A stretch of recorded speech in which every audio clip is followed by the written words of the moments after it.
Hey guys, it's Anaya and welcome back to my channel. So today guys, I want to talk to you about when God closes a door and along the lines of letting go.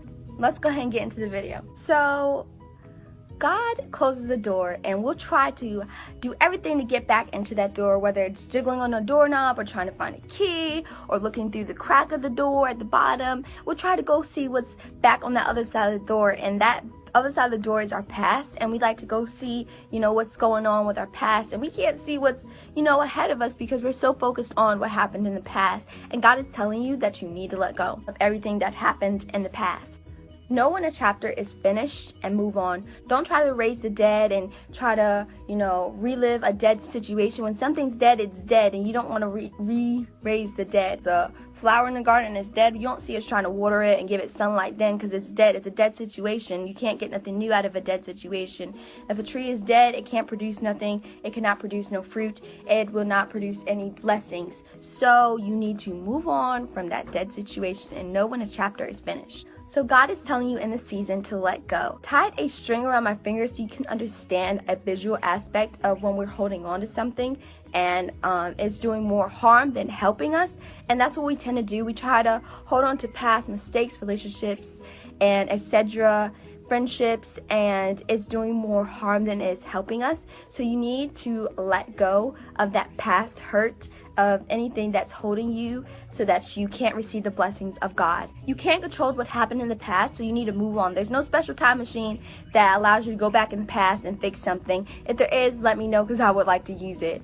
But what you can do is focus on what God has for you right now, the blessings that He has for you right now, and you need to walk with your eyes ahead of you instead of behind you. You can't really get anywhere when you're walking facing the other direction and you're tripling and stumbling over stuff. You can't really go anywhere. So you need to focus on what God has for you in this season. And something that I like to use, a scripture I like to meditate on, is Isaiah 43:18-19, which says, "Forget the former things. Do not dwell on the past. See, I am doing a new thing." God is always trying to do something new in your life, and you can't receive it unless you're, in the place to receive it. And you're not in the place to receive it when you're still focusing on what happened yesterday. Something that T.D. Jakes says that is really amazing and helps, he says that we walk around with yesterday's dirt on our face and we can't really get anywhere, we can't really prosper with yesterday's dirt on our face, so we need to wash our face. When you wash your face, it's basically like a cleansing. So you need to wash your face. So you've been missing out what God has for you because you're so focused on the past. And an example I can give you is Israelites. The Israelites came out of Egypt. God brought them out of Egypt, but they were so focused on what happened in Egypt that they couldn't receive what God had for them now. They couldn't, focus on the blessing that He had for them at that moment, which was such an awesome blessing because they were so focused on the past. So you don't want to be like the Israelites and focus so hard on your past that you can't receive what the new promises and blessings that God has for your life. And let's just be real for a second. Keep it 100. Have you ever held on to some past hurt and you can't seem to move forward because you're, so focused on what happened in the past? Well, that's a lot of people. A lot of people tend to do that. And when you hold on to past hurt, it tends to form into grudges against people, and you don't want to hold a grudge against people. I have other devotions on why you shouldn't. I have one on forgiveness and how it can affect your prayer life, so go check those ones out. But you need to forgive the people who spoke bad on your name, spread rumors, drug your name through the dirt, offended you, any of that kind of stuff. You need to forgive them in order to receive blessings and the promises that God has for you. And you can't receive that if you're still so focused on what somebody did to you in 2015. You need to go ahead and move on.